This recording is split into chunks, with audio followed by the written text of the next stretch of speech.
Welcome to మన ఇంటి వంట. ఈరోజు నేను తోటకూర ఉల్లికారము చేయబోతున్నానండి. పిల్లలకు మామూలుగా తోటకూర చేస్తే నచ్చది కదండి, అందుకే కొత్తగా వెరైటీగా చేసుకుందాము. మీకు నా వీడియో నచ్చితే లైక్ చేయండి, షేర్ చేయండి, సబ్స్క్రైబ్ చేసుకోండి. ఇక వీడియోలోకి వెళ్దాము. నేను 2 కట్టల తోటకూర తీసుకున్నాను. ఇలా సన్నగా తరిగి ఒక జల్లెట్లో వేశాను. వాటర్ పోవడానికి ఇక్కడ ఒక బౌల్ పెట్టాను. బౌల్ పెట్టి ఇది మొత్తం వాటర్ అంతా పోయి డ్రై అయ్యే వరకు పక్కకు పెట్టుకోవాలి. 2 ఉల్లిగడ్డలు తరిగి పెట్టాను. మామూలుగా దొడ్డుగా తరిగితే అయిపోతుంది, ఎందుకంటే మిక్సీ పట్టాలి కదండి. అందుకే మామూలుగా ఇలా లావుగా తరిగినా పర్లేదు, మిక్సీ అవుతుంది కనుక. ఒక ఎల్లిగడ్డ, 1 స్పూన్ జీరా, 1 స్పూన్ కారము, దీన్ని మిక్సీ చేసుకోవాలి. మిక్సీ జార్లోకి వేసుకుందామండి. ఇవన్నీ క్యాప్ పెట్టేసుకుందాము. ఇది మిక్సీ చేయాలండి. ఇలా మెత్తగా మిక్సీ చేసుకోవాలండి. ఒక ఆనియన్, 2 టొమాటోస్ సన్నగా తరిగి పెట్టుకోవాలి. కడాయిలో ఆయిల్ వేసాను.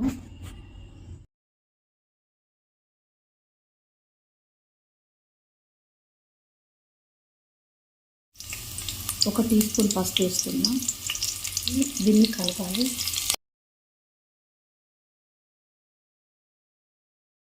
ఒక 1 మినిట్ క్యాప్ పెట్టాలి. ఇప్పుడు క్యాప్ తీయాలి. మిక్సీ చేసిన ఉల్లికారం అండి, మనం అప్పుడు మిక్సీ చేసినాం కదా, అది ఇందులో వేసుకోవాలి.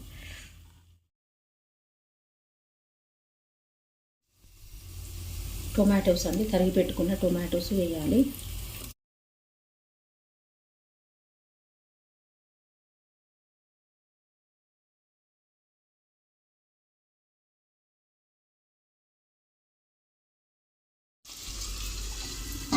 క్యాప్ పెట్టి 5 మినిట్స్ సిమ్లో ఉంచాలి. మధ్య మధ్యలో కలుపుతూ ఉండాలి. టొమాటోస్ మెత్తబడ్డాయి. ఇలా మెత్తబడ్డాక తోటకూర వేసుకుందాం.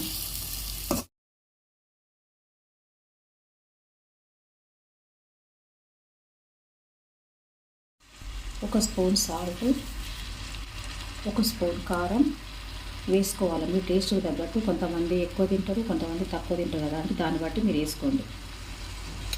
నెక్స్ట్ ఇలా కలుపుకోవాలి.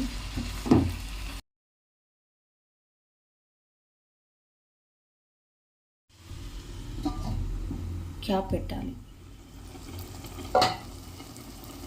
తోటకూరలో వాటర్ వచ్చాయి.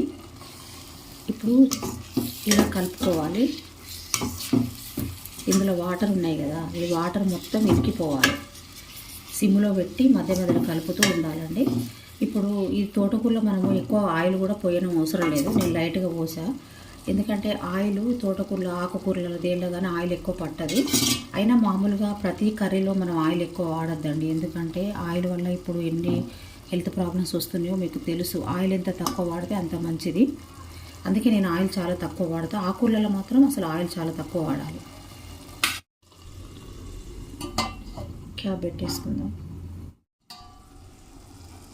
కర్రీ మొత్తం దగ్గరికి అయింది. వాటర్ అన్నీ ఇనికిపోయాయి. ఇప్పుడు చక్కగా ఫ్రై అయింది కర్రీ మొత్తము. ఇప్పుడు ఇందులో 1 స్పూన్ ధనియా పౌడర్ వేసుకోవాలి. 1 స్పూన్ ధనియా పౌడర్ వేయాలి. నెక్స్ట్ మళ్ళీ ఒకసారి కలపాలండి. ఇలా కలిపేసి దింపుకుంటే సరిపోతుంది. నేను ఇందులో మెంతి, కొత్తిమీర వేయలేదు, ఎందుకంటే ఇది ఆకుకూర కనుక మనము మెంతి, కొత్తిమీర ఇవి ఏమి వేయనవసరం లేదు. అదే ఫ్రై కర్రీస్లో అయితే మనం అవన్నీ వేసుకుంటే చక్కగా టేస్ట్ ఉంటుంది. ఇలా వేసినా ఏం తెలియదండి, అందుకే ఇలా వేయడం అవసరం లేదు. ఇది చక్కగా ఇలా కలిపేసి క్యాప్ పెట్టేసుకొని స్టవ్ ఆఫ్ చేస్తారండి. కర్రీ చక్కగా రెడీ అయిందండి. ఈ కర్రీని చపాతీలో కానీ అన్నంలో కానీ తింటే చాలా టేస్టీగా ఉంటుందండి. పిల్లలకు కూడా ఈ తోటకూర పెడితే చాలా మంచిది. ఇందులో ఐరన్ ఉంటుంది కదండి. తోటకూర తినిపివ్వాలి పిల్లలకైనా పెద్దలకైనా, అందరికీ హెల్త్ గురించి చాలా మంచిదండి.